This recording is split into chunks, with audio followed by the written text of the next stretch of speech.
Not really focusing on any one thing today. I'm sort of jumping around doing a bunch of stuff, so I'm not even sure how this particular video is going to work out, but I do know that there's a ton of wiring that is not done yet on this truck. I'm integrating the body harness to the engine and the digital dash cluster, which incidentally goes to a different year. This is 67 to 72, just like the rear end, and I had to modify from the original gauges, which looked like this. They had 3 ribs coming down the center, and obviously they're completely different shape and size. But in order to make this look right, which I did do, I had to cut this thing. I cut the ribs out of it, and then I made covers for the bottom and for the top. So when you put this in there,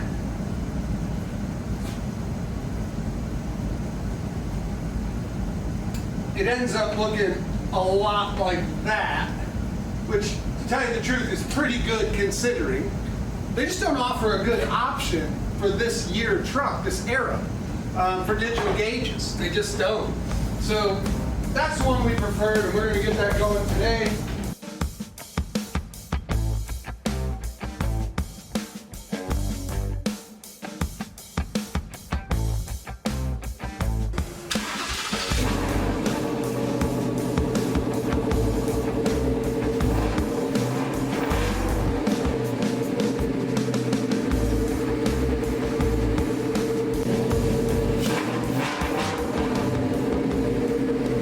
I'm also going to do a lot of this wiring, and an interesting thing about these painless wiring kits and older vehicles, this kit came for this truck, but obviously not set up like this, and they don't offer an option for the headlights, the running lights, and marker lights to be on at the same time.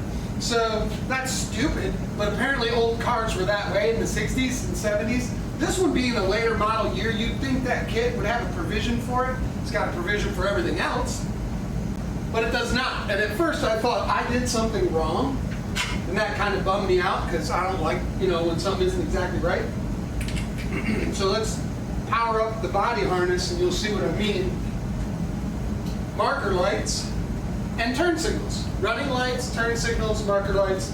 Now when you turn the headlights on, bang, those go out. That's stupid. You want your marker lights on. The more light, the better. Now, the turn signals will still work, and obviously the brights work. That's all well and good, but to verify that, I went over to the freaking manual, and I looked. There's literally 2 separate circuits for the running lights and for the headlights. So I'm just going to jumper them at the switch for the tail lights because those stay on all the time when the lights are in any position. So I want them to work like a normal modern car, since most of this thing is now a normal modern car. I now have all the power off. Alright, so let's get into this thing. That's just a bracket. Here is our switch pin. And I already know from the colors at the end of the harness that that is our front parking lights and this is our tail lights. But I will verify that before I just go randomly connecting things. Headlight switch. So they give you the colors and the pins to rear tail lights. brown. Wire number 929, the gauge is 16, it's in the R terminal. And the front parking lights are P terminal. That is a black with a yellow stripe, 18 gauge, wire number 927. Simple enough. This is cool too. Like for the digital gauges, it gives you these cluster pinouts. So you can go in here, which this would normally go to a harness that connects to the old school cluster. You can determine which wire is which. Like, for example, the illumination for the turn signals that are on the cluster. One of these is for the left signal, one's for the right. You got a brake light, you got your check engine light, which actually comes from this, which we'll get to that, but yeah. All right, first I need to verify those wires rather than guessing. Heat diagram, we already did the heat. The heat's running great. The R and the P, 929. So if you look at this headlight switch, which looks like this, you look at those pins, P would be that one, and R would be that one, which is right. So I verified. You got your front parking or running lights, then you got your tail lights, which when this switch is on in any position, your tail lights will work. If I basically tie these two together, that switch will now function the same, and backfeeding power into this plug that way shouldn't do anything different. I mean, technically you'd want to put a one-way diode in there, but this isn't that sensitive, so it doesn't matter. Actually, the more I think about it, the original front park lights, you don't need to refeed power back into this at all. So the best thing to do with this one is cap it, because it becomes hot when the switch is activated. This and this will get tied together, and this now becomes the feed for both the front running lights, markers, and tail, like a normal car. So I'm going to get that hooked up, put this back in, and then we'll take a look. Alright, let's see if that did the trick. Temporary power. No sparks. We were looking for all the lights on.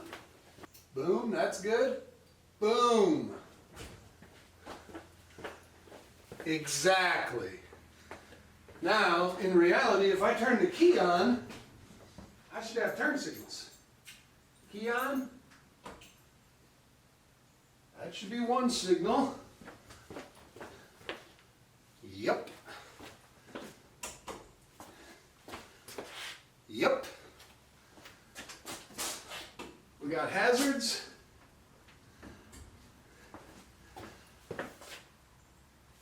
Bingo.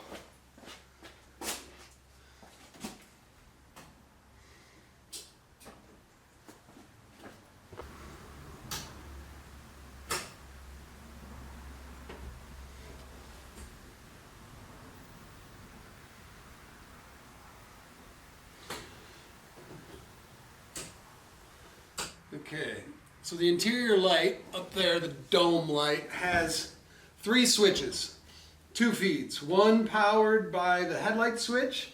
When you go like that, it's on, off. And then one by the door switch.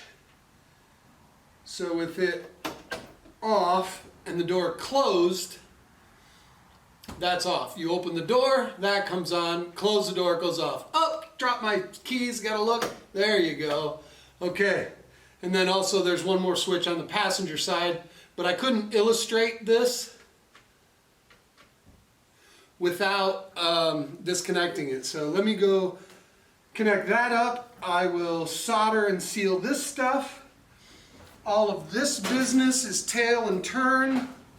All of this business is unused for a blinker switch for a different year. These are unused. That is a brake pedal switch. If you had a manual transmission, you might use that, but this is automatic. I gotta mount our floor dimmer. I have to mount our OBD2 plug, which actually powers most of the gauges. I still have to do the radio. The heat is in and done. That all works. Turn signals, done. dash lights. There's a couple of courtesy lights I still got to get power to, which should only work when your lights are on. Actually, that one's on a switch, so that one the light comes on when you open a glove box. Yeah, but it's not too much to remember. So ignition on, that works. Okay, and that light's already on because the door's open. Here, let's see, that light's off, on, on. Okay, that works. Let's check this. That is the pump inside the washer box. Wipers slow, wipers fast, squirters. Park function works. Lights on, this illuminates. This will be the illumination for these two. And then we've got another one over here that needs power in and out so that when you open the glove box, that light comes on. Does it have a ashtray light? No. Good. I've already done that. Let's see if this works. It should. See how long it takes. Turn that light off. I feel it popping. Oh yeah, it's hot. Alright. Speakers, radio power. This is going to be my test light to work out which of these illuminates. I could just use the book, but honestly, it's got 4 different descriptions, so for different years. I'd rather just test it. When the light goes, I know the blinker's working. So that'll be for the gauge cluster. Actually, you feed that signal into here, and then when you plug the gauges into here, it translates. So, yeah, we're getting there. We're getting there. Key on. This should be my left turn signal. Nope. Okay, so according to that, bupkis.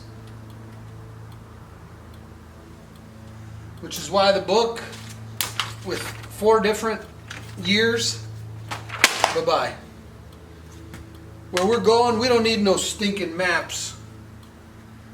We need to pick which one is left and which one is right. And eventually, one of these will power this bulb. Probably. And it's not what the book said, eh?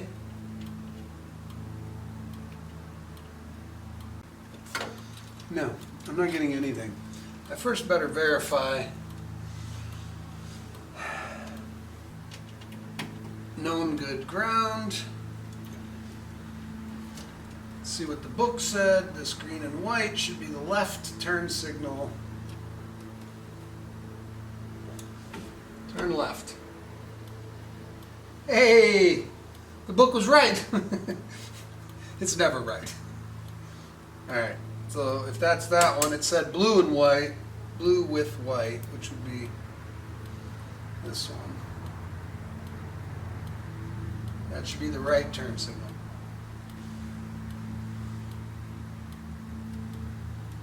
No? Let's try that one. There's the right turn signal. So that was a little different. But okay. So now we've got those marked out. Left turn signal. Okay. Which would be this one. No. The green with white. Yeah, this one. Okay. So we now have our turn signals, turn signal power. Those will eventually go to this, which I'm going to have to hide in here somewhere because there's so much. Normally I put them right here, but there's so many wires, and you know, if it were me, I'd like to see it, you know, over on the side or somewhere you could access it. But the reality is, this truck in stock formation, you can't put it in. It's gonna just be up under the dash. You don't need to get to it unless there's a problem. So, okay. So I've got my OBD2 connected. I've got my interface for it also connected. I've got my main controller for the gauges. Let's hit them.